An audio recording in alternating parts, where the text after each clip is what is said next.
The morning Clara Dawson first heard her father speak the outlaw's name as an answer, the sun had barely cleared the ridge above their Warren, Texas ranch. The kitchen smelled of weak coffee and wood smoke. The ranch ledgers lay open on the table between them, pages full of numbers that refused to behave.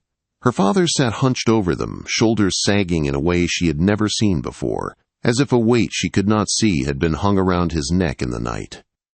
He rubbed his eyes with work-roughened fingers and said the bank would not wait any longer. 2 dry years, a busted well, cattle lost to sickness, and one foolish night of cards in Cedar Ridge had pushed them past the edge. Mr. Kellerman at the bank had given him until the end of the month, pay the overdue interest and the gambling note, or watch the Dawson land pass into other hands. Clara tightened her grip on her chipped mug. At 22, with strong shoulders and a thick braid down her back, she had done everything she knew to keep them afloat. She had taken in mending, planted extra rows in poor soil, and ridden fence when her father's back gave out. She had believed hard work could still be enough. Hearing that it had not felt like a slap she had not seen coming, her father dropped his gaze to the table. He said there was one man willing to pay enough to save them, if he agreed to the terms. The man lived on the adjoining spread, a rough piece of land that climbed into scrub and stone. Ethan Cole. The name seemed to thicken the air between them. People in Cedar Ridge spoke Ethan's name like a warning. They whispered about a shooting in Abilene and a stage robbery in New Mexico territory. No one knew exactly what was true. They only knew that when he rode through town, tall in the saddle, with his hat brim low and jaw dark with stubble, conversations died. Mothers pulled their children closer. Men watched him the way they watched a storm gathering on the horizon, not sure yet where it would break. Clara had spoken to him only twice, over the fence where their properties met. Both times he had been distant but not unkind, his voice low, his words careful, as if he weighed each one before letting it go. She had noticed the way he handled his horse with gentle hands, and how he had once mended a broken length of her fence after a windstorm without being asked. Those small memories sat uneasily beside the stories that painted him as a man to fear. She set her mug down so hard the coffee sloshed over the rim. She asked what terms Ethan Cole had in mind. Her father did not look up. He said Ethan had gone to the bank with an offer. He would pay off the gambling note and cover the overdue interest on their loan. In return, Clara would marry him. No courting and no delay. A simple ceremony at the church, a signature on paper, and her life bound to the man the whole town tried not to stand too close to. For a moment, the only sound was the ticking of the small clock on the shelf. Outside, a windmill creaked, and a cow called from near the corral. Clara felt the world tilt under her feet. Marriage had always been something distant in her mind, something she might choose one day for love or quiet companionship, not a bargain struck across a table littered with unpaid bills.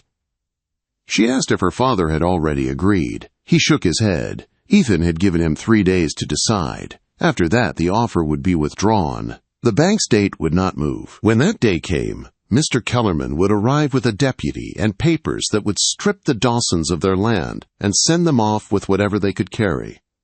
Clara looked down at the red ink that seemed to bleed through the ledger pages. She thought of her father's cough that worsened each cold morning, of the grave on the hill where her mother rested beneath a leaning cedar, of every blister she had earned trying to save ground that never quite stopped slipping away. This ranch was more than dry pasture. It was the last piece of her mother and the only life her father knew how to live. By midday, word had already reached Cedar Ridge. News traveled faster than any horse when there was little else to talk about. When Clara rode into town for flour and salt, she felt the weight of eyes on her from all sides. 2 women outside the mercantile leaned together, whispering behind gloved hands. A boy pointed until his mother grabbed his shoulder and hissed something in his ear. Inside the general store, Mrs. Harper stacked sacks of beans, her eyes flickering toward Clara again and again. At last the older woman asked, in a tone that tried to sound casual, whether it was true that Ethan Cole had made an offer. Clara said only that no decision had been made. Mrs. Harper's mouth tightened. She said that some men carried storms with them wherever they went, and that a woman ought to think long and hard before stepping straight into the rain. On her way out, Clara nearly bumped into Sheriff James Porter. The tall man steadied her by the elbows, his silver star catching the light. His gray eyes held the steady kind of concern of a man used to bad news. He said that Ethan Cole had stood before judges back east for the worst of what was whispered about him, and that the law had let him go. Then he added quietly that the law and a town's memory were not the same thing, and reputation could cling to a man like dust that never washed off. As Clara mounted her horse, Ethan himself rode into town from the North Road. He sat a rangy bay gelding as if he were part of it, long coat moving with the hot wind. The street went strangely quiet. Conversation stumbled and stopped. Ethan's gaze passed over the faces on the boardwalk, touched Clara's for a heartbeat, then moved on. He dismounted in front of the bank and tied his horse with steady hands, as if he felt none of the fear pressing in around him. Clara watched him vanish through the bank's heavy doors. Her heart thudded hard in her chest. She knew he was speaking to Mr. Kellerman about the same debt that was strangling her family. The thought of those two men discussing her future as if she were another figure on a page made her stomach twist. If this story is touching your heart already, let me know in the comments where you are watching from and if you have ever gone through something similar. Also tell me what you would like me to improve in future stories.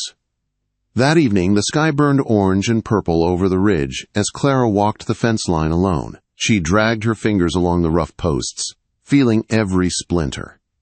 Across the boundary, beyond a patch of scrub oak, she could see the dark line of Ethan Cole's land. A thin ribbon of smoke rose from the chimney of his cabin. Somewhere out there, the man everyone feared was likely eating supper in quiet, while her own house felt as if it were holding its breath. Her father waited on the porch when she returned, hat in his hands, shoulders slumped under the weight of the choice he had placed before her. He said that if she refused, he would not blame her. He could take his chances with the bank. Maybe he would hire himself out on someone else's spread. They might lose everything, but at least her life would still belong to her. Clara knew it was not that simple. His cough had deepened to a low rasp that shook him at night when he thought she was asleep. The bank would never lend a sick, landless man enough money to start over.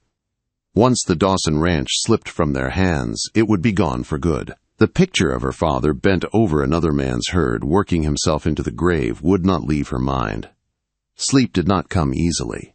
Clara lay awake, listening to the old house creak and settle around her.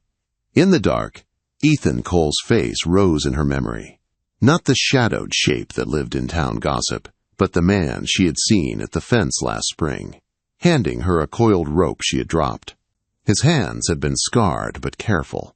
His eyes, under the brim of his hat, had held a tired watchfulness, as if he were always measuring something inside himself. Near dawn, when the first pale light touched the window, Clara sat up. Her decision had formed slowly through the night, solid and cold. She could not watch her father lose everything he had worked for and wither under someone else's orders. She could not abandon the land that carried her mother's memory in every ridge and cedar tree. She rose, dressed in her plain blue calico, and braided her hair with steady hands. When she stepped into the kitchen, her father looked up and saw the answer on her face before she spoke. He did not argue or plead. He only nodded once, grief and gratitude warring in his eyes. Clara saddled her mare as the sky in the east turned soft and pale. The air felt cool against her cheeks, carrying the scent of dust and mesquite. Fear twisted in her stomach, but beneath it there was something else she could not yet name. A thin thread of stubborn courage pulled tight. She nudged her horse toward the rocky trail that led to Ethan Cole's place. Each hoofbeat thudded in the still morning. When she crested the low ridge that separated their lands, she saw his cabin below, smoke curling from the chimney, a dog trotting the yard. Clara drew a long breath, gathered her courage like a cloak around her shoulders, and started down the slope toward the man the town feared most, riding, step by step, into the rest of her life. Ethan opened the cabin door before Clara had fully crossed the yard. For a moment, they only looked at each other. Two people bound by a bargain neither had spoken aloud. The dog at his side, a broad-chested mongrel with one torn ear, watched her with calm, curious eyes and a slow thump of his tail. Ethan stepped onto the porch, hat in his hand. Without the brim shadowing his face, Clara saw the man beneath the stories. He was perhaps 35, jaw rough with dark stubble, a pale scar tugging at one brow. Weather had carved lines at the corners of his gray eyes, but there was a steadiness in them that reminded her of stone that had stood through many storms. He greeted her by name, his voice low and even, and said he had meant to ride to the Dawson place later that morning. Clara answered that some decisions ought to be spoken between the two people most bound by them. Her hands were cold on the reins, but her words came clear, and she swung down from the saddle without waiting for help. On the porch he pulled a straight-back chair forward for her, and took the other himself. The yard lay quiet around them, the wind stirring the scrub, tack jingling softly where his horse stood, tied. Ethan folded his hands and did not circle the subject. He asked if she had come with an answer. Clara said she had. She told him what the loss of the ranch would mean, not in dollars and acres, but in the slow breaking of her father and the erasing of her mother from the land she had loved. She said she was willing to keep house, to work, to stand at his side as a true wife in duty, though affection might have to grow with time. The only thing she could not promise was a heart handed over like a coin at the start. Ethan listened in silence, his gaze steady on her face. When she finished, he sat very still. Then he said he had not gone to the bank to buy a servant or a body alone. He had made his offer because he needed a wife in truth, and because, from the few times he had seen her ride the boundary and mend broken wire, he believed she was a woman who knew how to stand when wind was hard. There was no pleading in his tone, only a quiet certainty that unsettled her more than any wild tale she had heard. He added that there were things about his past she had a right to know before she tied her name to his. At that, a shadow passed over his face. His gaze shifted toward the road, as if he were measuring how much time they had before other forces pushed into this small, careful space between them. Before he could speak further, hoofbeats sounded on the trail. Both of them turned to see Sheriff James Porter riding up the rocky path, dust rising behind his bay gelding. The sheriff dismounted with the slow, careful movements of a man carrying serious news. He greeted them and said he hoped they would allow him to speak plain. Ethan's shoulders tightened in the smallest way. He told Clara that whatever the sheriff had to say, she had a right to hear it.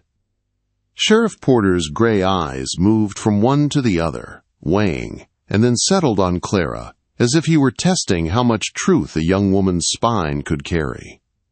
He said that word had reached him from Abilene by way of a freight driver. A man who had once ridden with Ethan, back when he wore another name, had been seen in these parts asking questions. The law was not hunting Ethan, the sheriff said, but trouble often followed certain men like dust clouds. He wanted no gun smoke drifting over Cedar Ridge because of grudges born in some other town. Clara felt a chill despite the rising sun. She looked at Ethan, half expecting him to flare in anger or deny it all. Instead, he sat very still, jaw tight, as if bracing for a blow he had long known would come. He thanked the sheriff for the warning and said he would deal with any man who came looking for him. His voice did not rise, but there was a hard steel running through it that made the sheriff's mouth flatten. Sheriff Porter turned to Clara. He asked if she understood the kind of life she might be stepping into. Marriage to Ethan Cole would not be the quiet existence many women in town enjoyed. There would be whispers at church, doors that opened slower than they once did, and perhaps one day riders bringing old anger from far-off places. He said gently that a woman ought to look that square in the face before she said her vows. Her heart pounded so hard she could feel it in her throat. Yet as the sheriff spoke, something besides fear stirred in her. For weeks she had weighed only duty and dread. Now she saw there was a third measure on the scales, and it belonged to her own courage. She told the sheriff she knew there was risk in tying herself to Ethan, but there was risk in doing nothing as well. The bank's papers and the slow dying of her father's spirit were another kind of danger. quieter but just as deadly. The sheriff studied her for a long moment, then gave a short nod, like a man satisfied he had done what he could. He said that if the wedding went forward, he meant to be there.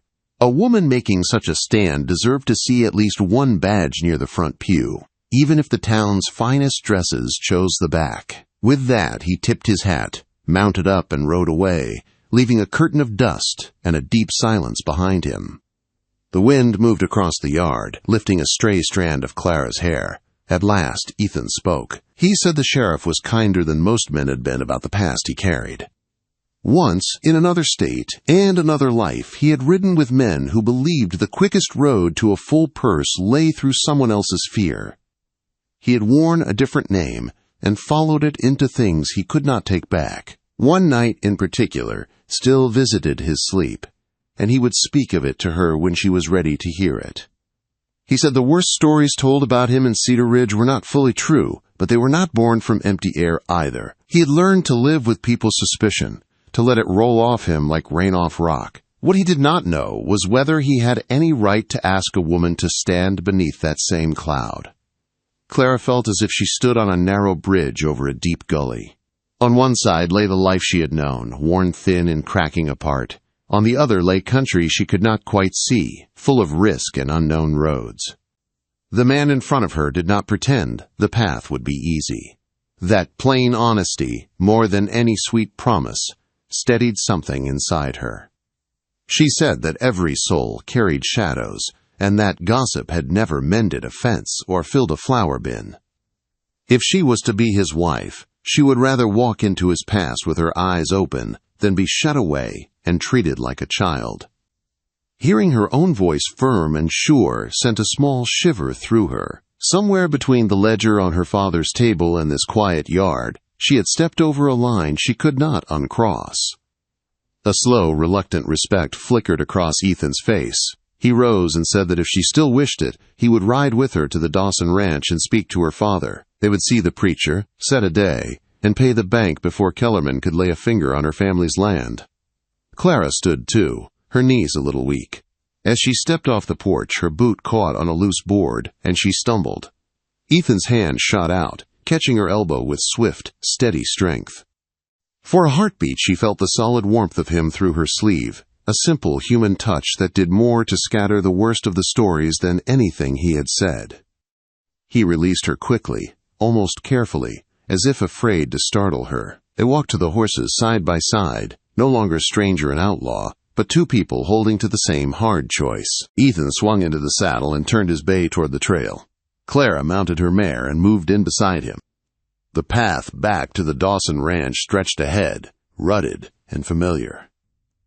Yet, with Ethan riding at her side and the sheriff's warning echoing in her mind, Clara felt she was traveling a road no map had ever shown. Each hoofbeat carried them closer not only to a wedding date and signed papers, but to a future that might draw old ghosts out of the past and set them riding again under the wide Texas sky. The ride back to the Dawson Ranch was quiet. Clara rode beside Ethan, watching her father hunched on the wagon seat ahead. The house came into view, roof patched, porch boards sagging. It looked as tired as her father's shoulders. They halted in the yard. Mr. Dawson climbed down with care, hat in his hands, eyes moving from Ethan to Clara. He asked if this was truly what she wanted, not just to save the land. Clara felt fear and resolve wrestle inside her. She told him she wanted him to finish his days on his own acres and her mother's grave to remain under their cedar. She wanted a chance, however hard, to build a future instead of watching everything they loved be taken. Ethan spoke, voice steady. He said he would pay the note that day and sign whatever was needed to keep the Dawson name on the deed. He did not call himself a good man, but he promised to work and to stand between Clara and the trouble already sniffing around this land. Silence stretched. Then Mr. Dawson stepped forward and gripped Ethan's hand. He said a man who came to the front door and spoke plain about his shadows was worth more than a banker with a smooth tongue. He told Clara that if she chose this road, he would walk her up the church aisle himself. News of the wedding ran through Cedar Ridge in a day. When the white church bell tolled 2 mornings later, The little building was nearly full. Some faces were curious, some cold, a few quietly hopeful that a hard man might be trying to start over. Clara stepped from the wagon in her mother's cream dress and a faded blue ribbon. Inside, the church smelled of oil and pine. Ethan waited at the front, hat off, hair smoothed back. His coat had been brushed, but the hard lines in his face remained. When she walked up the aisle on her father's arm, Ethan's gray eyes found hers, and the whispers faded. The preacher spoke briefly of storms and shelter. When Ethan answered, he did not offer pretty words. He said he would work the land beside her and stand between her and whatever rode out of his past. Clara promised to keep their home and stand beside him when gossip rose or silence grew heavy. When the preacher declared them man and wife, a murmur moved through the room. Sheriff Porter came first, shook Ethan's hand, and told Clara that courage could change a town if it held steady. Mrs. Harper pressed Clara's fingers once, mouth tight, but there was a faint, uncertain softness in her eyes. In the days that followed, Clara moved her few things into Ethan's cabin. She set her mother's Bible on the shelf and a faded quilt across the bed. Ethan's dog, Ranger, soon followed her from room to room, nails clicking on the boards, as if he had decided she belonged. Ethan kept his word about the debt. Together they rode to the bank. Mr. Kellerman watched with thin displeasure as Ethan laid the money down and signed the papers. When they stepped into the sun, Clara knew the land was safe, at least on paper. At the cabin, days found a pattern. Ethan rose before dawn to tend stock and ride fence. Clara cooked, mended, and learned his habits. He drank his coffee strong, kept his tools in order, and always chose the chair that faced the door. Some nights she woke to find him at the table in the dark, as if listening for hoofbeats only he could hear. She did not pry at the past he kept close. Instead, she offered small kindness. A hand on his shoulder, a second cup of coffee, a lantern left burning when sleep would not come. Slowly the sharp edges between them wore down. They spoke more easily over supper, and now and then his rough laugh broke free. About a week after the wedding, Ethan saddled his bay at dusk. He said he needed to ride into Cedar Ridge. There had been sign of strangers along the river, and he meant to talk with the sheriff about riders near the outlying spreads. As he checked his revolver, Clara saw extra care in his hands and felt unease stir. She asked if he expected trouble. He said trouble had a habit of following certain men, and he would rather meet it in town than at their front door. Before he rode out, he told her to bar the door at dark and let Ranger sleep inside. His hand lingered on the dog's head, worry tugging at his mouth. Night settled over the hills. Clara lit the lamp, listened to the wind at the eaves, and tried to steady herself with small tasks. Every creak of the cabin made her glance toward the door. Ranger lay by the hearth, ears pricked, eyes fixed on the entrance with a tense alertness that matched her own. At last, hoofbeats sounded in the yard. Relief swept through her, then faltered. The rhythm was wrong. Ethan's bay had a steady, measured gait she already knew. This horse moved lighter and faster, as if its rider carried impatience in his bones. Ranger rose, hackles lifting. Clara wiped her hands on her apron and went to the door. Before she could speak, a man's voice called out, asking if Ethan Cole was home, the words rolling with lazy confidence and an edge of amusement. She slid back the bar and opened the door a narrow span. A lean man sat his horse in the lantern glow, coat trail worn, hat tipped low. His face was narrow, his mouth bent in a crooked smile that did not touch his pale, sharp eyes.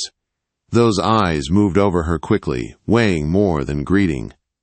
He said he must have taken a wrong trail, because the Ethan Cole he knew had never kept such a tidy cabin or such a steady-looking wife. Behind her, Ranger growled, low and deep. The stranger's gaze flicked past her into the room. Then he tipped his hat and gave a name, Luke Marrow, come to collect on a debt no banker in Texas could ever mark paid.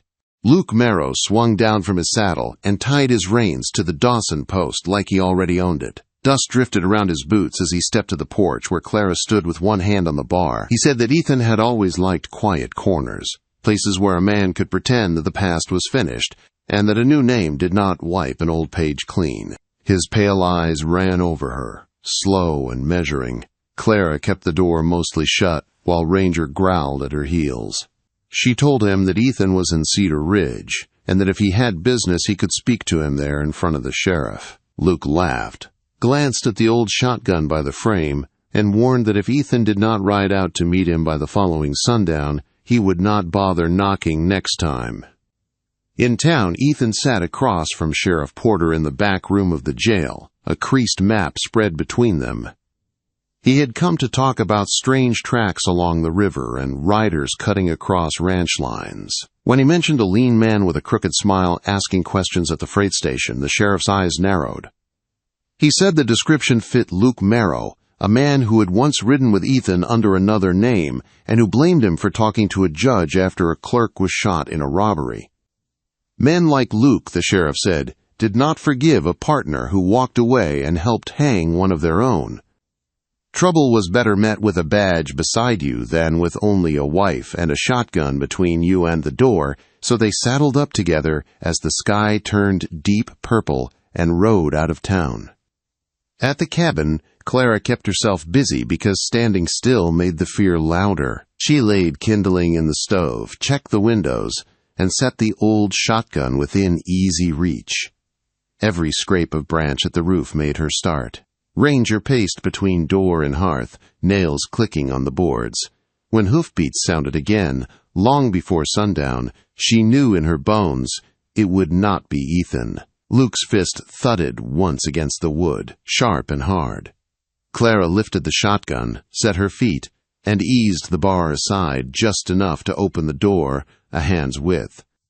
Luke's narrow face filled the gap, his earlier smile gone. He said he had grown tired of waiting, and that if Ethan would not meet him on the road, he would take what he needed here, starting with whatever coin or information the new wife might be hiding. Clara raised the shotgun. Her hands shook, but the barrel stayed pointed at his chest. She told him there was no stolen money in this house, only what they earned from honest work, and that if he set 1 foot over the sill, she would fire. For a moment he simply watched her, weighing the steel in her words. Then, with slow contempt, he shifted his weight and let the toe of his boot cross the threshold. Hoofbeats thundered into the yard before she could decide whether to pull the trigger. Ranger exploded into barking. Ethan's voice rang out, calling Luke Merrow by name and ordering him away from the door.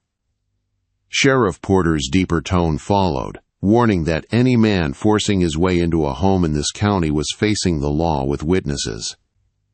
Luke stepped back into the open, turning slowly.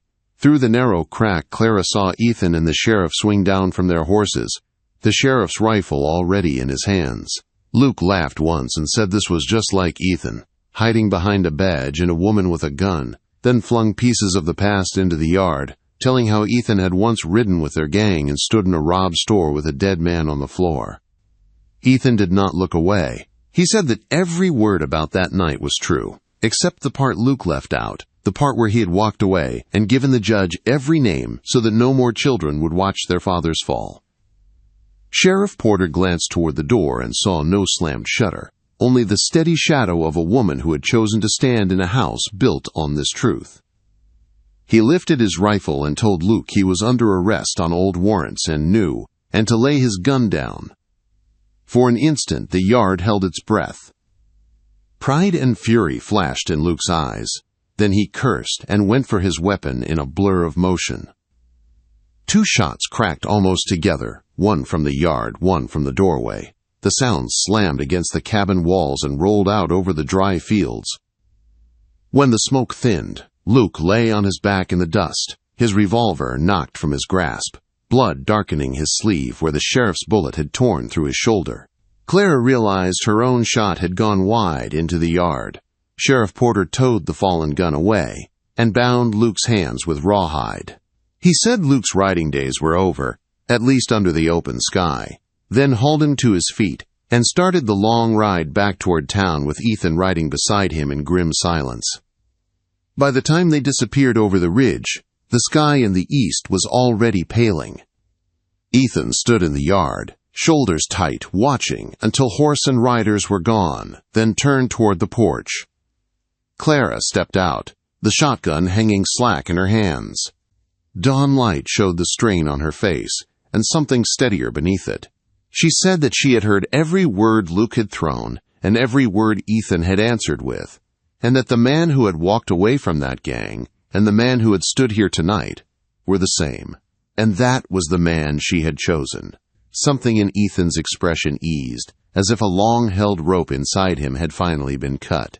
He said that he could not promise her a life without whispers or hard winters, but he could promise to face them beside her with nothing left hidden, and she set the gun aside and took his hand. In the weeks that followed, Sheriff Porter made sure the town knew how Luke Merrow had ridden in Spoiling for Blood, and how Ethan had stood with the law instead of against it. The story went ahead of them, softening some glances. Mrs. Harper began to save the better flour for Clara. Men at the feed store nodded to Ethan with a respect that held more than fear. One evening, as summer leaned toward fall, Clara stood on the porch and watched Ethan walk in from the pasture, Ranger trotting at his heel, her father peaceful in a chair by the steps. Ethan came to stand beside her at the rail. He said that he still woke some nights hearing hoofbeats from long ago, but the sounds were quieter now, and when he looked at her there was a steady warmth in his gaze, the kind that grows from shared work and hard-won trust. The future before them was not soft or certain. It was shaped like the country they lived in, wide and rough-edged, full of hidden hollows and sudden beauty. Yet, as the light faded and the first stars appeared over the ridge, she knew that whatever rode toward them on those far ridge lines, they would meet it together, no longer feared outlaw and desperate bride, but husband and wife who had chosen each other in the face of both debt and danger. If this story moved you, please hit the like button and subscribe for more emotional Wild West stories that will touch your soul.